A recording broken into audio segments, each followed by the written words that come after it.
Alexa Liacco, who we have been visiting quite often on the Atlantic Station 17th Street Bridge. Last time we saw you, Alexa, there were a lot of people. How has that progressed, and has it started raining again?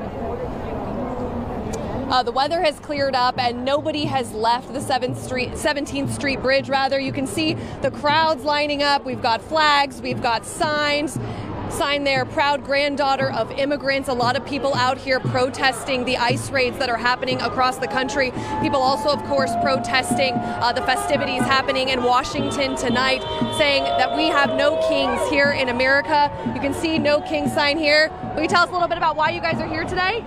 I don't even know where to start, to be honest. We are so upset with everything that's going on, and it's just really hard to see the country in this way. So our government is not listening to the people in this country. We don't want families split apart. We want a voice. We want transparency. We want a government that works for the people and cares about the people, not just billionaires. Absolutely. Thank you guys. Thank you so much. You can show you too, Tim, if you want to point across the street too. You can see the other side of the bridge is completely covered in people.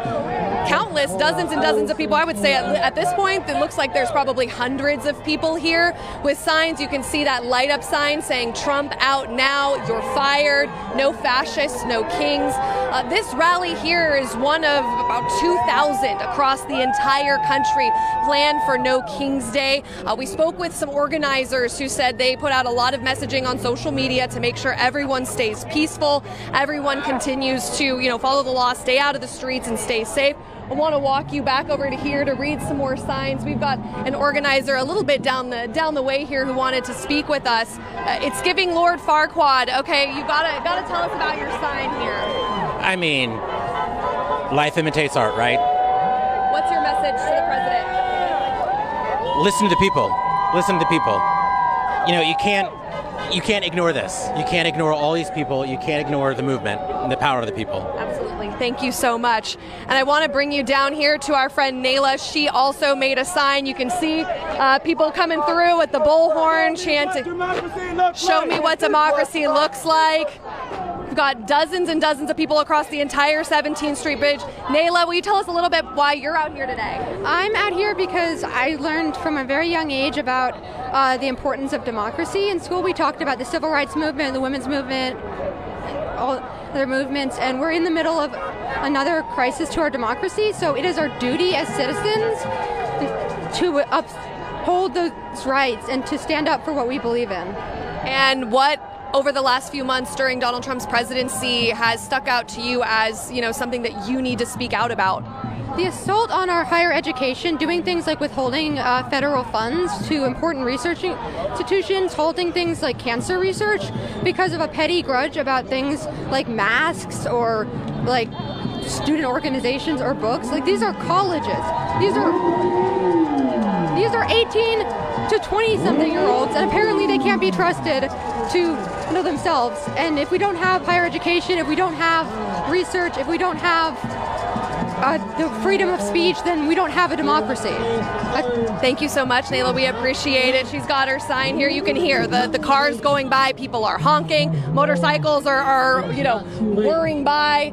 People are out here until 4 o'clock today, but we spoke with a lot of organizers who said they're not planning to go home right when this ends. They're planning to lead a march to Piedmont Park to continue to make their voices heard. Okay, girls just want to have fundamental rights. Will you tell us about your sign and why you're here today?